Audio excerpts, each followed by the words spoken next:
السلام علیکم ورحمۃ اللہ وبرکاتہ۔ گزشتہ ویڈیو جو آپ نے سنی تھی اس میں ہم نے سورۃ اللیل کا ترجمہ کیا تھا۔ اس ویڈیو میں ہم سورۃ اللیل کی تفسیر کرنے جا رہے ہیں۔ اگر آپ نے وہ ویڈیو نہیں دیکھی تو یہ آئیکن کا بٹن شو ہو رہا ہے، یہاں پہ جا کے آپ دیکھ سکتے ہیں۔ آج ہم اپنی تفسیر شروع کرتے ہیں بغیر کسی تمہید کے، بغیر کسی تاخیر کے۔ اعوذ باللہ من الشیطان الرجیم، بسم اللہ الرحمن الرحیم۔ واللیل اذا یغشی، اس صورت کے اندر اللہ تبارک و تعالیٰ نے، آپ دیکھیں کہ گزشتہ جو ہم نے صورت پڑھی تھی سورۃ الشمس، اس میں اعمال صالحہ کی جزا اور برے اعمال کی جو سزا تھی اس کا ذکر تھا، تو اس صورت میں بھی وہی مضمون بیان کیا جا رہا ہے۔ تو شروع میں اللہ تبارک و تعالیٰ نے تین چیزوں کی قسمیں اٹھائی ہیں، واللیل اذا یغشی والنہار اذا تجلی۔ اللہ ارشاد فرماتے ہیں کہ واللیل اذا یغشی، قسم ہے رات کی کہ جب وہ چھا جائے۔ اب دیکھیں کہ تین چیزوں کی قسمیں کھا کر اللہ تعالیٰ جواب قسم والے مضمون کو پختہ کر رہے ہیں، اور یہ جو اذا یغشی فرمایا یہ اس کے وصف کمال کو بیان فرمایا، جب مکمل اندھیرا ہو جائے، ہر چیز کو ڈھانپ لے، ٹھیک ہے، یہ مراد ہے۔ والنہار اذا تجلی، دوسری قسم دن کی جب وہ اچھی طرح روشن ہو جائے، اور اذا تجلی یہ بھی اس کے وصف کمال کو ذکر کیا گیا۔ اگلی آیت میں وما خلق الذکر والانثی، تیسری قسم اس ذات کی اٹھائی ہے کہ جس نے مرد و عورت کو دو مختلف چیزوں کو پیدا کیا ہے،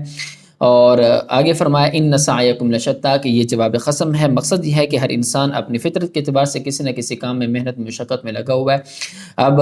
یا تو اس کے جو ہر انسان کی جو کوشش ہے، سعی ہے، وہ مختلف ہے، ہر انسان کی ایک جیسی نہیں ہوتی، کسی کی کیسے طریقہ کار میں ہر اعتبار سے مختلف فرق ہوتا ہے۔ تو اب یہاں پر بھی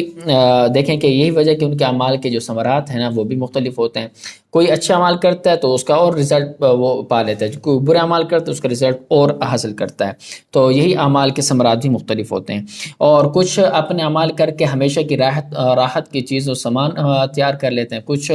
ایسا ہوتا ہے کہ جو کوشش محنت کر کے اپنے لیے ہمیشہ کے عذاب وغیرہ کی وہ اپنے لیے تیار کر لیتے ہیں۔ اور اسی لیے تو جناب نبی کریم صلی اللہ علیہ وسلم نے ایک حدیث میں ارشاد فرمایا کہ ہر بندہ جب صبح اٹھتا ہے نا تو وہ ایک کاروبار میں لگ جاتا ہے، کاروبار کرتا ہے، یا تو اس کا کاروبار اسے نقصان دے دیتا ہے یا نفع دے دیتا ہے، اور یہ وجہ ہے کہ کبھی تو اس کا تجارت میں ایسا فائدہ ہوتا ہے کہ اپنے آپ کو عذاب سے بچا لیتا ہے اور آخرت کے عذاب سے آزاد کرا لیتا ہے، اور کوئی ایسا اپنے عمل اور کوشش سے نفس کو ہلاک بھی کر دیتا ہے۔ اور آگے فرمایا فَأَمَّا مَنْ أَعْطَىٰ وَاتَّقَىٰ، یہاں سے جواب قسم ان سعیکم کی تفصیل بیان ہو رہی ہے۔ اب گویا کہ جو خلاصہ یہ ہے کہ سعی کوشش کرنے والے، عمل کرنے والے کے اعتبار سے جو انسان کے دو گروہ ہیں، تو انہی دو گروہوں کو اللہ نے ذکر کیا۔ پہلی آیت میں ارشاد فرمایا فَأَمَّا مَنْ أَعْطَىٰ وَاتَّقَىٰ، یہاں سے اللہ پہلے گروہ کو ذکر کر رہے ہیں، لیکن یاد رکھیں کہ ہر گروہ والے تین اعمال کرتے ہیں۔ جو پہلے گروہ والے ہیں ان کے اعمال کو کون سے اللہ نے یہاں پر ذکر کیا، فَأَمَّا مَنْ أَعْطَىٰ وَاتَّقَىٰ، پہلے گروہ یہ کرتا ہے کہ جس کی محنت اور کوشش ہوتی ہے کہ ایک تو وہ راہ عطا، پہلا کام اس کا یہ ہے عطا، کون سا عطا کا کام ہے، کیا ہے کرتا ہے، اللہ کی راہ میں خرچ کرتا ہے، ایک تو زکوٰۃ صدقات حقوق واجبہ ادا کرتا ہے، اور دوسرا جو نفلی صدقات و خیرات بھی کرتا ہے۔ یہ پہلا عمل ہے کہ جس پر دنیا کے تمام عقلاء اور تمام مذاہب کے اتفاق ہے کہ وہ، آپ دیکھتے ہیں کہ آج بھی اگر آپ دیکھ لیں کہ کتنی کفار کے NGOs ہیں جو آپس میں ڈونیشن کا جو سلسلہ ان کا ہوتا ہے، سسٹم ہوتا ہے، ڈونیٹ کرتے ہیں، ایک دوسرے کی ہیلپ کرتے ہیں، مدد کرتے ہیں، یہ چلتا ہے، یہ ہوتا ہے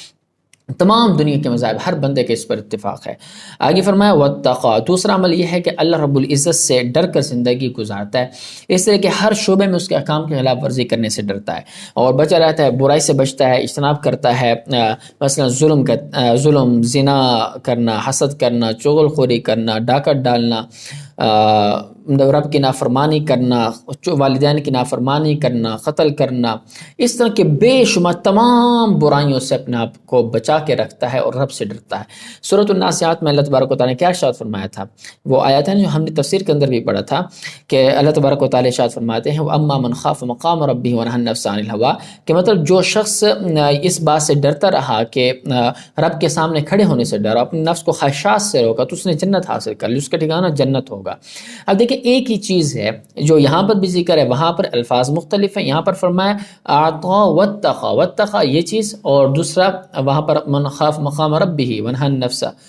مقام جو رب کے سامنے کھڑے ہونے سے جو بندہ ڈر گیا نا، جو رب سے ڈرتا، بس گویا کہ وہ سب سے نیک بندہ وہی ہے، کامیاب بندہ وہی ہے، کیونکہ جو بندہ رب سے نہیں ڈرے گا نا، وہ نیک اعمال بہت کم کرتا ہے، کر نہیں سکتا۔ اب رب سے ڈرنا یہ مین چیز ہے، جو رب سے ڈر گیا بس وہ سمجھو کہ کامیاب ہے۔ آگے فرمایا وصدق بالحسنى، تیسرا عمل یہ ہے کہ اس نے اچھی بات کی تصدیق کرے، اس کو سچا جانا۔ اب یہاں پہ بالحسنى سے ایمان مراد ہے اور کلمہ توحید مراد ہے، لا الہ الا اللہ محمد رسول اللہ، کہ دل سے اللہ اور اس کی صفات کاملہ اور اس کے رسول اور آسمانی کتابوں پر آخرت پر یقین رکھتا ہے، اس کا اقرار کرتا ہے، اس کی تصدیق کرتا ہے، تو یہ فرمایا۔ اب یہاں پر ایک ذہنوں میں سوال آ سکتے کہ دیکھیں اللہ نے یہاں پر ایمان کو آخر میں ذکر کیا، اعمال کو شروع میں ذکر کیا، حالانکہ جو ایمان ہوتا ہے یہ بنیاد ہوتی ہے کہ ایمان کے بغیر عمل کارآمد نہیں ہو سکتے، وہ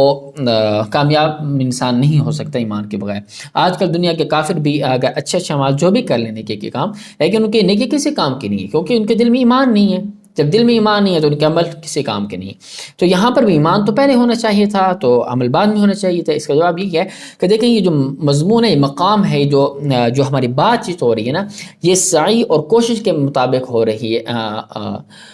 کوشش کے بارے میں ہو رہی ہے کہ انسان عمل کرنا، سعی کرنا، کوشش کرنا، جدوجہد کرنا، اس ٹاپک پر ہماری اعمال کرنا، اس پر ہماری بات ہو رہی ہے۔ اس وجہ سے ان کا تعلق اعمال سے ہوتا ہے، اس لیے پہلے اعمال کو ذکر کیا۔ اور جو ایمان ہے یہ تصدیق قلبی کا نام ہے، دل کی تصدیق کا نام ہے، تو اس کا اعمال سے کوئی تعلق نہیں ہوتا، اس کا دل سے تعلق ہوتا ہے، اس وجہ سے اعمال کو مقدم کیا اور ایمان کو مؤخر کیا۔ آگے فرمایا فَسَنُيَسِّرُهُ لِلْيُسْرَى، اس میں فَسَنُيَسِّرُهُ لِلْيُسْرَى، اس میں جو پہلا گروہ اس کے اعمال کے نتیجے کا ذکر کیا جا رہا ہے کہ جو لوگ دنیا میں یہ اعمال صالح کے ان اعمال صالح کے لیے کوشش محنت جدوجہد کرتے ہیں، ان کا نتیجہ کیا، اللہ نے نتیجہ بھی ذکر کر دیا کہ اللہ تبارک و تعالیٰ ان کے لیے جنت کا راستہ آسان بنا دیتے ہیں۔ دوسری بات دیکھیں، اس کا مطلب یہ ہے کہ آسان بنا دیتے ہیں۔ یسرا کا لغوی معنی ہوتا ہے آسان اور آرام دہ چیز، مراد یہاں سے جنت ہے۔ لیکن اس میں ایک بات سمجھیے کہ اللہ اس کے لیے راستہ آسان کر دیتے ہیں، مطلب یہ ہے کہ جو رب سے ڈرتا ہے، نیک عمل کرتا ہے، اللہ اس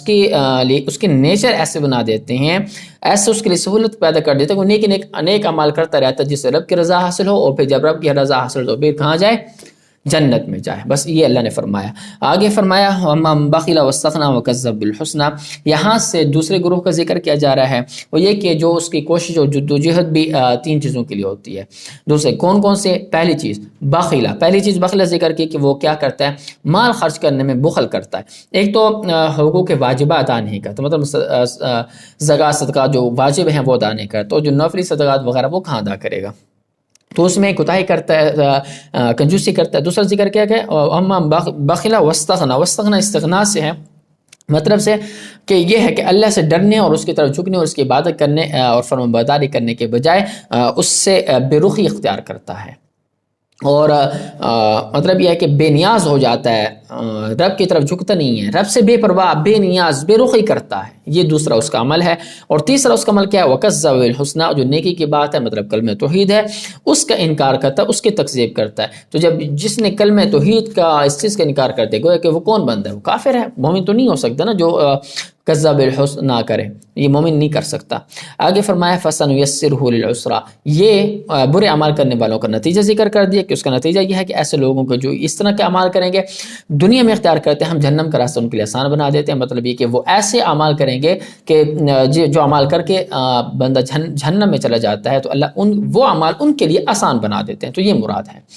تو آگے یہ دیکھیں، یہ جو جتنے بھی ہم نے الفاظ آیات ترجمہ وغیرہ کیا ہے نا، تفسیر کی ہے، یہ الفاظ کے اعتبار سے تو یہ صورت عام ہے، لیکن شان نزول کے اعتبار سے یہ صورت خاص ہے، یہ آیات، کیونکہ یہ آیات حضرت ابوبکر صدیق کی تعریف میں اور اس کے مد مقابل امیہ بن خلف کی مذمت میں نازل ہوئی، کیونکہ یہی دو لوگ تھے جو مکہ مکرمہ میں رہتے تھے اور بڑے امیر تھے، سردار تھے، بڑے امیر تھے، تو اس لیے ایک دونوں کے حال کو بیان کیا، ایک کا حال دوسرے کے حال سے مختلف ہے بالکل۔ ایک بڑا کنجوس ہے اور بڑا ظالم ہے، اور خصوصاً اگر اسے اپنے کسی غلام کے بارے میں پتہ چلتا کہ یہ مسلمان ہوں گے تو اسے پکڑ کر اس پر ظلم کرتا، جس میں حضرت بلال رضی اللہ تعالیٰ عنہ بھی شامل ہیں کہ اس پر انہوں نے کیا کہ ظلم کیا، تب ریت پر انگاروں پر لیٹا ہے، سب کچھ کیا۔ تو اور اسی طرح دوسرا جو یہ تو کس کا حال بیان کیا، امیہ ظالم کا حال بیان کیا۔ دوسرا کون ہے اس کے برخلاف، حضرت بکر صدیق رضی اللہ تعالیٰ عنہ،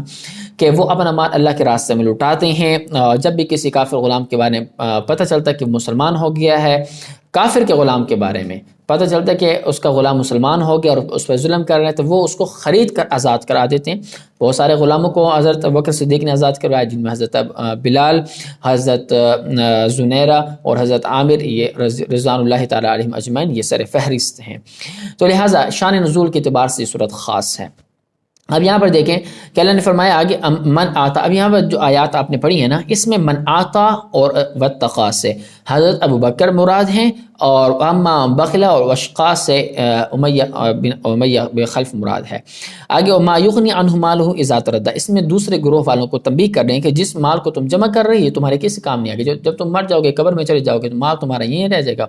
وہاں تمہارے کسی کام کے نہیں آئے گا۔ ہاں اگر تم نے دنیا کے اندر مال کو خرچ کر دیا نا تو یہ تمہارے کام آئے گا، ویسے تم جو جمع کر رہے تمہارے کسی کام کا نہیں ہے۔ آج کل بھی آپ دیکھتے ہیں کہ کتنے لوگ ہماری آنکھوں کے سامنے جاتے ہیں، ان کا مال جہاں دھرے کے دھرا رہ جاتا ہے۔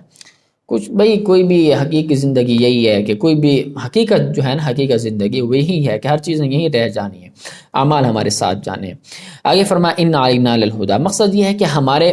ذمے جو راہ دکھلانا ہے تو وہ جو ہم نے دکھا دیا پوری طرح۔ پھر کسی نے ایمان اور اطاعت کے ساتھ والا راستہ اختیار کیا اور کفر و مصیبت سے اپنے آپ کو بچا لیا ہے، اور کسی نے یا تو ایمان والا راستہ اختیار نہیں کیا اور کفر و مصیبت والا راستہ اختیار کر دیا۔ اور ان لنا الآخرۃ والأولیٰ، مقصد یہ ہے کہ جیسا بھی کوئی بندہ راستہ اختیار کرے، چاہے معصیت والا، چاہے وہ نافرمانی والا، معصیت والا، گناہ والا راستہ اختیار کرے، چاہے وہ خیر والا، نیکی والا راستہ اختیار کرے، چاہے جو بھی ہے وہ اس نے ہماری طرف ہی آنا ہے، ویسے ہی بدلہ ہم اس کو دیں گے اور ویسے اس کو ملے گا۔ اس پر ہم قادر بھی ہیں کیونکہ دنیا اور آخرت دونوں ہمارے قبضے میں ہیں اور ان میں ہماری حکومت ہے۔